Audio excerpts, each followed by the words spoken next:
Hey there, good morning. How's it going? I hope everyone is well. We are here to do the Course in Miracles lessons today. It's a beautiful day. And today we actually start a review. This is review number 3, and there is an introduction. So I'll go ahead and read the introduction first, and then we will get into lesson 111. So let's start the introduction. Our next review begins today. We will review 2 recent lessons every day for the 10 consecutive days of practicing. We will observe a special format for these practice periods that you are urged to follow just as closely as you can. We understand, of course, that it may be impossible for you to undertake what is suggested here as optimal each day and every hour of the day. Learning will not be hampered when you miss a practice period because it is impossible at the appointed time. Nor is it necessary that you make excessive efforts to be sure that you catch up in terms of numbers. Rituals are not our aim and would defeat our goal. But learning will be hampered when you skip a practice period because you are unwilling to devote the time to it that you asked to give. Do not deceive yourself in this. Unwillingness can be most carefully concealed behind a cloak of situations you cannot control. Learn to distinguish situations that are poorly suited to your practicing from those that you establish to uphold a camouflage for your unwillingness. Those practice periods that you have lost because you did not want to do them for whatever reason should be done as soon as you have changed your mind about your goal. You are unwilling to cooperate in practicing salvation only if it interferes with goals you hold more dear. When you withdraw the value given them, allow your practice periods to be replacements for those litanies to them. They gave you nothing, but your practicing can offer everything to you, and so accept their offering and be at peace. The format you should use for these reviews is this. Devote 5 minutes twice a day, or longer if you would prefer, to considering the thoughts that are assigned. Read over the ideas and comments that are written down for each day's exercise, and then begin to think about them while letting your mind relate them to your needs, your seeming problems, and all your concerns. So let me repeat that over again because it's important. The format that we'll be using for the next review. Devote 5 minutes twice a day or longer, if you would prefer it, to considering the thoughts that are assigned. Read over the ideas and comments that are written down for each day's exercises, and then begin to think about them while letting your mind relate them to your needs, your seeming problems, and all your concerns. Okay? Place the ideas within your mind and let it use them as it chooses. Give it faith that it will use them wisely, being helped in its decision by the one who gave the thoughts to you. What can you trust but what is in your mind? Have faith in these reviews. The means the Holy Spirit uses will not fail. The wisdom of your mind will come to your assistance. Give direction at the outset, then lean back in quiet faith and let the mind employ these thoughts you gave as they were given you for it to use. You have been given them in perfect trust, in perfect confidence that you would use them well, in perfect faith that you would see their messages and use them for yourself. Offer them to your mind in that same trust and confidence and faith. It will not fail. It is the Holy Spirit's chosen means for your salvation, since it has His trust. His means must surely merit yours as well. We emphasize the benefits to you if you devote the first 5 minutes of the day to your reviews and also give the last 5 minutes of your waking day to them. If this cannot be done, at least try to divide them so that you undertake one in the morning and the other in the hour just before you go to sleep.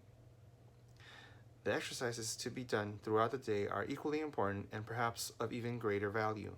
You have been inclined to practice only at appointed times and then go on your way to other things, without applying what you learned to them.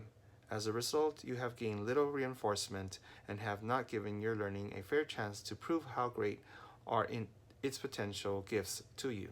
Here is another chance to use it as well.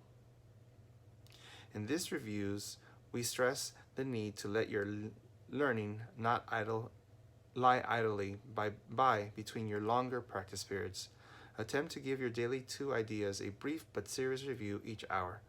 Use one on the hour and the other on the half an hour or later. You need not give more than just a moment to each one.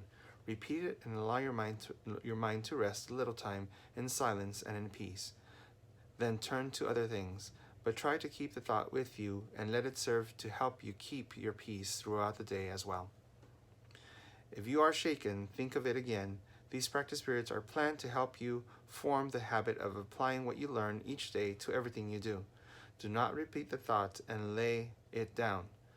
Its usefulness is limitless to you, and it is meant to serve you in all ways, all times and places, and whenever you need help of any kind.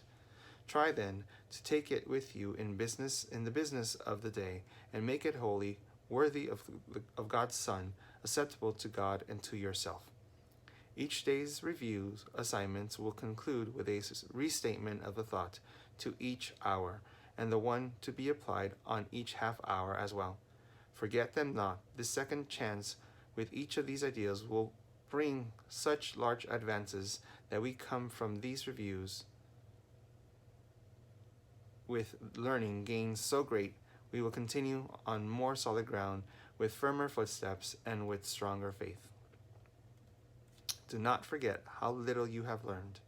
Do not forget how much you can learn now. Do not forget your Father's need of you. As you review these thoughts he gave to you. Okay, that was the introduction to the review. And once again, this is review number 3. And we are going to go ahead and move forward. And now we are going to do lesson 111.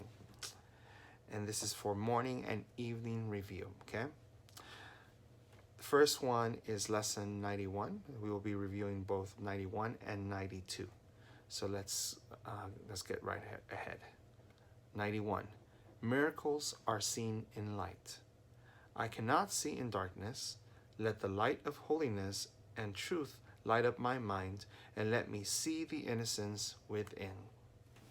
Okay, that was lesson 91. And lesson 92 review. Miracles are seen in light, and light and strength are one.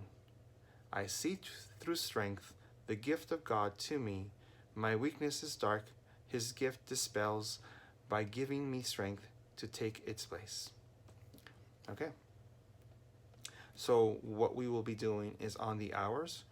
On the hour, we will review lesson 91, which is miracles are seen in light.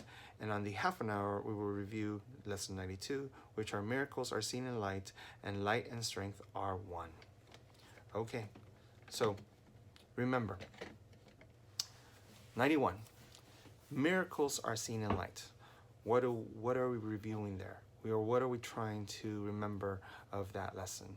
So remember, anything that is lit up by the real light of God can be seen. That's where we can see miracles. When we shift our perspective, when we shift how we see things, and we see them with true light, which is the light of God, then we can see the miracle. If we're stuck seeing through just incandescent light and light bulbs and flames and all that kind of light, we're not going to see the miracle, or it's going to be much harder to see it, because miracles are seen in light. They are seen with the light of God, with true vision. And so that is the review that we will be doing for lesson 91. And the way to help it along is by saying, I cannot see in darkness. Let the light of holiness and truth light up my mind, and let me see the innocence within. Okay? So it's just holding that thought on the hour for 5 minutes at least, and then going about your day. So remember, you can only see with the light of truth, with the light of God, and with true vision. Then you will be able to see the miracles. Okay, and now review lesson 92, which will be on the half an hour. Miracles are seen in light, and light and strength are one. So remember, the first part of lesson 92 repeats lesson 91, which is miracles are seen in light, and then it says light and strength are one, meaning your power and your strength comes from the light that you have. The light comes from within you, and they're together. So they are one and the same.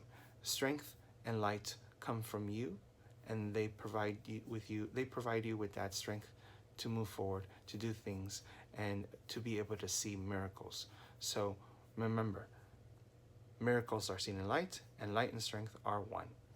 And what it asks us to say is, I see through strength the gift of God to me. My weakness is the dark, his gift dispels. By giving me his strength to take its place. So I'm going to repeat that again. I see through strength the gift of God to me. My weakness is the dark, his gift dispels. By giving me his strength to take its place. So remember, God will give you strength to move forward. God will give you the strength to do the things that you need to do.